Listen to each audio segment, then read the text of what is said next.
Hi, my name is Haley and I'm a staff for Boys and Girls Club at New Holland Elementary School, and today I'm going to talk about matter and non-Newtonian fluids. I'm going to explain a little bit what that is a little bit later, but we're going to see what those are. We're going to kind of talk about different states of matter and how non-Newtonian fluids work through an experiment called Oobleck. I don't know if you've ever made this before, but it's very simple, and all it involves is cornstarch and water. And again, I dyed the water. You do not have to do that, but I think it looks cooler when you do that, so you can have color with the Oobleck. So basically, we know that there are three states of matter. There's a solid, liquid, and gas. And a solid is a matter that has a definite size and a definite form. So for example, a bulb would be a solid, or my clothes would be a solid. And then also the liquid is a matter, or a state of matter that has a definite size, but it doesn't have a definite shape. So you can see like there's different size of the water molecules, but it has no definite shape. It changes. And then with a gas is a state of matter that has no definite size and no definite shape. So gas is basically just the air that surrounds us, and it changes depending on the container that it is in. So this room is filled with gas, basically, so it only stays in the container that it's in, basically, so it changes. And so we're going to talk about non-Newtonian fluids and how different, or matter can take two different properties, basically, or two different states. So in this experiment, we have cornstarch, and then what you're going to need, you really don't have to measure it out, you kind of just eyeball it. You kind of guess, or you're going to use, maybe you can do about a cup and a half, a cup or so of cornstarch,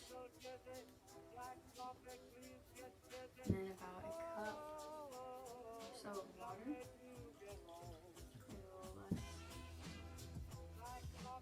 So what you're going to do is you're going to start stirring it in. It's going to look kind of like honey a little bit, or that consistency.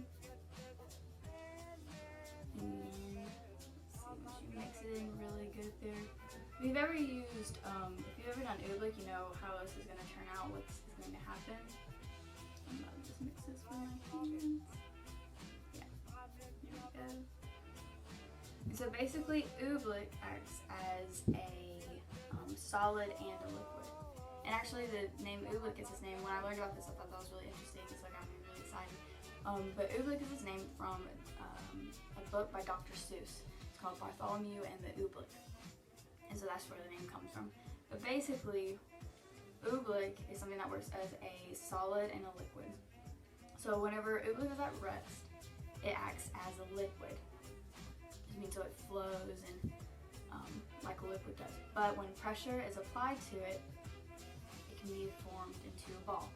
So for example, right now I have the Oobleck in my hand. I apply pressure to it, I can mold it into a ball. When it's at rest, it starts to flow like a liquid. And the reason it does that is because it's a non-Newtonian fluid. A Newtonian fluid is a fluid that has a constant flow rate. So every type of fluid has something called viscosity.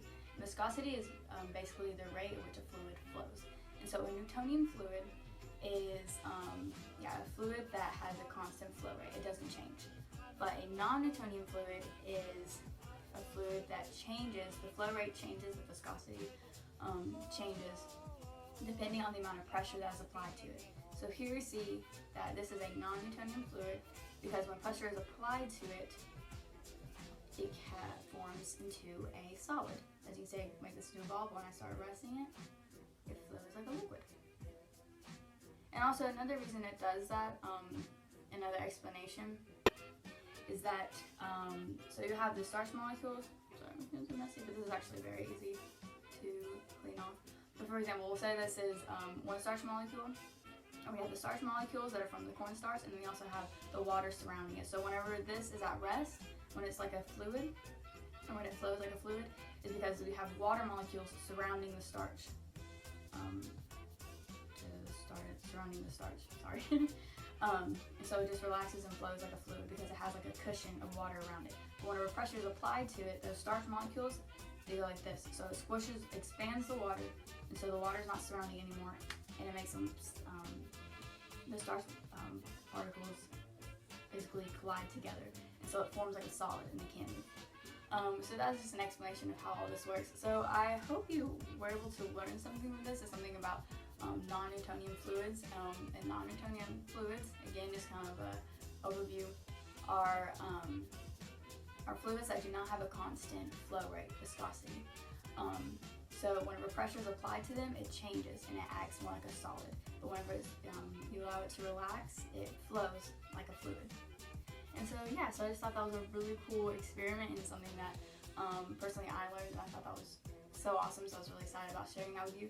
And so I hope you get to do this and you get to kind of understand a little bit more about how matter works, how it changes, and how there are different types of fluids as well. So yeah, I hope you enjoy this, and I also hope you have a